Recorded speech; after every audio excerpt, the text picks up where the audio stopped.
Late one evening, as the last remnants of sunlight bled into the horizon, 17-year-old Mia sat alone in her room, scrolling aimlessly through her phone. The glow from the screen illuminated her face, casting shadows across her walls. A faint knock at the door broke her focus. "Come in," she called out, expecting her mom or little brother, but no one entered. The knock came again, this time softer, almost hesitant. Mia frowned, crossing the room to open the door. No one was there. Her eyes darted to the floor, where a small, ornate envelope lay at her feet. It was old and yellowed, the edges frayed. Her name was scrawled across the front in looping crimson ink. Mia Holloway, confused. She picked it up and tore it open. Inside was an invitation printed on thick, glossy paper. "You are cordially invited to the grand reopening of Blackridge Carnival. One night only, midnight." There was no address, but she knew exactly where it was. The carnival grounds had been abandoned for over 20 years, the site of whispered urban legends and chilling ghost stories. Mia's heart raced as she stared at the invitation. She had never been to Blackridge, but she had heard the stories. The carnival had shut down after a string of gruesome accidents. A trapeze artist who fell to his death. A fire that consumed the funhouse with children still inside. And a clown who disappeared, leaving only blood-soaked footprints behind. The eerie tales haunted her thoughts as she tried to convince herself it was a prank. But deep down, curiosity gnawed at her. Against her better judgment, she texted her 3 closest friends, Lila, Ben, and Jordan, to tell them about the invitation. "We have to check it out," Ben replied almost immediately. "Are you crazy?" Lila shot back. "That place is cursed." "That's exactly why we should go," Jordan chimed in. "Come on, it's probably just some weird promo stunt. Let's see what it's about." By 11:45 p.m., the 4 of them stood at the rusted gates of Blackridge Carnival. The air was heavy with an unnatural stillness, the surrounding woods cloaked in darkness. A chilling breeze sent shivers down Mia's spine as she pushed the gate open with a loud creak. Inside, the carnival appeared frozen in time. The Ferris wheel loomed overhead, its skeletal frame silhouetted against the moonlight. Tattered banners fluttered weakly in the wind, and the scent of decay clung to the air. "This place is a dump," Ben muttered, stepping over broken glass and scattered debris. But then, as if summoned by their presence, the carnival came alive. Lights flickered on, illuminating the rides in a kaleidoscope of colors. The distant sound of carnival music floated through the air, distorted and off-key. "This is not normal," Lila whispered. Clutching Mia's arm, the friends exchanged uneasy glances, but their curiosity outweighed their fear. They ventured deeper into the carnival, drawn toward the eerie glow of the main tent. As they approached, a figure emerged from the shadows. A clown, its face painted with a grotesque grin, the colors smeared and running like melted wax. Its hollow eyes locked onto them, and it tilted its head unnaturally, as if sizing them up. "Welcome to the show," it rasped, its voice like nails on a chalkboard. The clown's grin stretched impossibly wide, its painted lips curling upward in a grotesque mockery of joy. Mia's stomach churned as it stepped closer, the faint scent of rot wafting from its tattered costume. Are you real?" Ben stammered, his voice cracking. The clown didn't answer. Instead, it gestured with a gloved hand toward the main tent. The flap was open, spilling warm, golden light onto the ground. From within, faint applause and distant laughter echoed. though the carnival grounds appeared utterly deserted. Maybe it's just animatronics, Jordan said, though his voice lacked confidence. Animatronics don't smell like that, Lila whispered, her eyes wide with terror. Before anyone could argue further, the clown turned and sauntered toward the tent, its movements stiff and jerky, despite every instinct screaming at her to run. Mia found herself following, her legs moving as if compelled by some invisible force. Inside the tent, the scene was surreal. Rows of empty seats surrounded a massive center stage bathed in crimson light. On the stage, a ringmaster stood tall, his black and white striped suit immaculate, his top hat casting a shadow over his face. His voice boomed through the tent, though his lips barely moved. "Ladies and gentlemen," he announced, his words dripping with menace, "welcome to the grand reopening of Blackridge Carnival. Tonight, we have a special show, one that you'll never forget."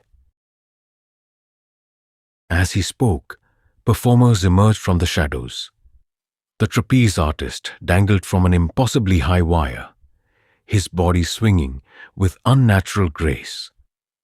A woman in a sequined dress twirled on a stage below, her movements fluid but wrong, her limbs bending in ways they shouldn't. A strong man stepped forward, holding a barbell with severed mannequin arms at either end. "This is insane," Ben muttered, but before they could leave, the tent flap slammed shut behind them, the sound echoing like a thunderclap. "Let's give our honored guests a warm welcome," the ringmaster continued, his voice oozing mockery. After all, they volunteered to be part of the show. The audience seats suddenly filled with shadowy figures, their faces obscured, their bodies shifting like smoke. They clapped in unison, the sound hollow and disjointed, sending shivers down Mia's spine. "What do you mean, part of the show?" Lila demanded, her voice trembling. The ringmaster's grin widened, revealing sharp, yellow teeth. "Every performance requires sacrifices, and tonight, you are our stars." The spotlight swung toward the four friends, blinding them for a moment. When Mia's vision cleared, the stage around them had changed. A funhouse mirror stood to one side, its surface rippling like water. A massive spinning wheel dominated the other side, its sections labeled with phrases like "escape," "suffer," and "join us." "Spin the wheel," the ringmaster commanded, his voice echoing. "Let the carnival decide your fate." "No way," Jordan said, stepping back, but the ground beneath him shifted, tilting forward and sending him stumbling toward the wheel. "It's not a choice," the ringmaster sneered. Terrified, Jordan reached for the wheel, his hand trembling. The crowd of shadowy figures cheered as he gave it a hesitant spin. The clacking of the wheel echoed in the silence, each click sending a fresh wave of dread through Mia. The wheel slowed, landing on Funhouse. The ringmaster clapped his hands together. "Ah, a classic. Let's begin." The funhouse mirror shimmered, its surface parting like a curtain. Without warning, Jordan was dragged toward it by an unseen force. He screamed, clawing at the ground, but the mirror swallowed him whole. "Jordan!" Mia screamed, rushing forward, but the mirror's surface had already solidified. "Who's next?" the ringmaster asked, his voice gleeful. The spotlight swung to Mia, Ben, and Lila. Their nightmare had only just begun. Mia's heart raced as the spotlight bore down on her, Ben, and Lila. The ringmaster's grin widened, his shadow stretching unnaturally across the stage. "Let's not keep the audience waiting," he sneered, motioning toward the spinning wheel. Before any of them could react, the clown appeared again, its jerky movements punctuated by a sickening creak. It grabbed Lila by the arm and dragged her to the wheel. "No, let go of me!" Lola screamed, struggling against its iron grip. The wheel loomed before her, its grotesque labels seeming to pulse with life. With trembling hands, she spun it, the clicking sound filling the air like the ticking of a doomsday clock. The wheel slowed, finally landing on Hall of Echoes. The ringmaster's voice boomed across the tent. "Oh, how delightful! The Hall of Echoes it is!" A dark doorway materialized in the corner of the stage, its frame pulsing as if alive. Lila was pulled toward it by invisible hands. Her screams echoed in the air as she disappeared into the darkness. "Stop it!" Mia shouted, tears streaming down her face. "You can't do this to us." "Oh, but I can," the ringmaster replied, his tone dripping with mockery. "The carnival thrives on fear and despair, my dear. Without it, we'd simply fade away." The clown moved again, this time grabbing Ben. He twisted and kicked, but it was useless. The spotlight swung to the wheel as Ben was forced to spin it. The clattering slowed, landing on Maze of Whispers. "No, I'm not going," Ben yelled, but the same unseen force dragged him toward a new doorway that shimmered with an eerie blue light. Mia tried to hold on to him, but her hands passed through his as if he were already becoming a shadow. "Ben," she cried, but it was too late. He vanished into the maze. The audience of shadowy figures erupted into applause, their distorted faces flickering in the dim light. "And now," the ringmaster said, turning his gaze to Mia, "it's your turn." Mia staggered backward, her eyes darting around for an escape. But the tent seemed alive, its walls shifting and closing in. The spotlight pinned her in place as the clown dragged her to the wheel. Her hands trembled as she spun it, watching in terror as the arrow slowed. The wheel stopped on Ringmaster's choice. A low chuckle rumbled from the ringmaster. "Ah, how delightful! I've saved the best for last." The stage transformed, the ground beneath her feet rippling like water. She stumbled as the area darkened, the only light now coming from the malevolent glow of the ringmaster's eyes. "You'll be joining me for a private performance," he said, snapping his fingers. Mia screamed as the ground opened beneath her, and she fell into the darkness below. The audience roared with laughter, their voices echoing in her ears as she descended into the void. She landed in a small, dimly lit room. The walls were lined with mirrors, but each one showed a different reflection. Her screaming, crying, running, or staring blankly as if she were already broken.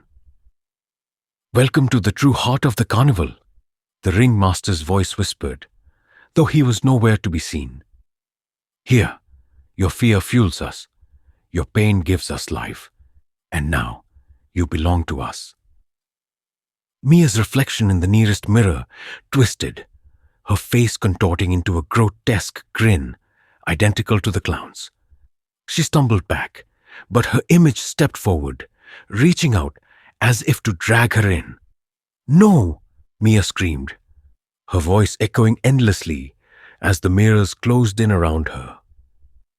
The ringmaster's laughter filled the room as the mirrors shattered, plunging her into darkness. Mia woke to the sound of distant carnival music, faint and haunting, like a lullaby played on broken instruments. She was no longer in the mirror room, but lying on the Ferris wheel platform, its skeletal frame towering above her. The world around her seemed warped.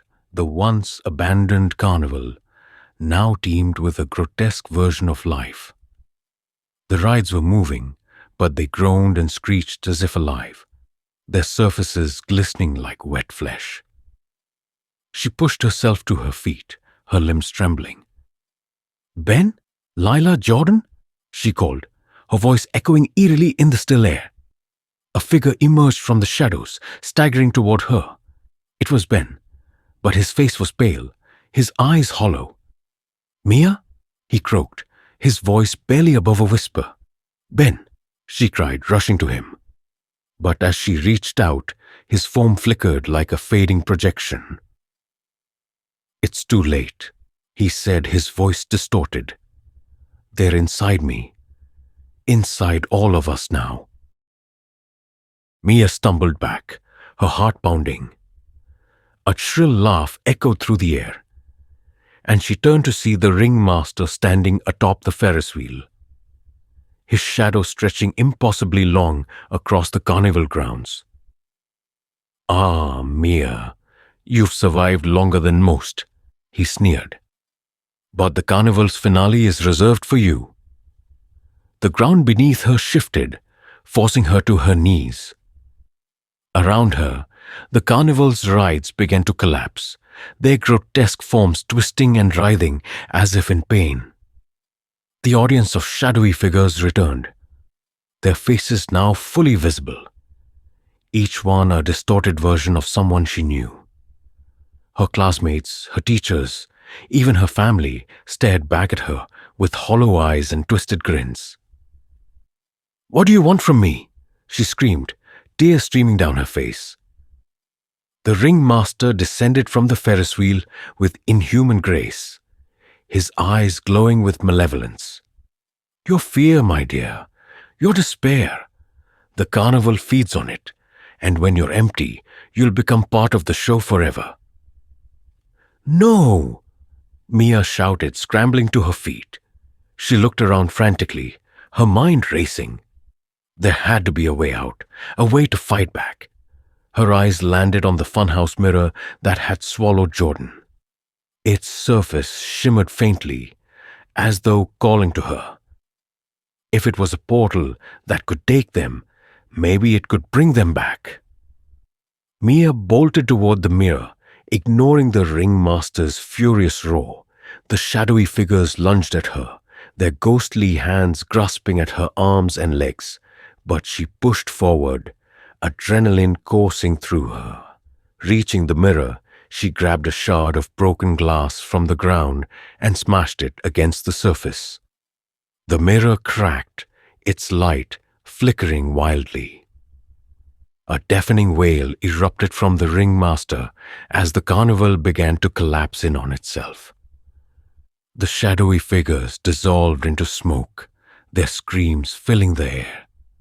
The ground quaked beneath her, and the world seemed to fold inward, pulling everything into the void.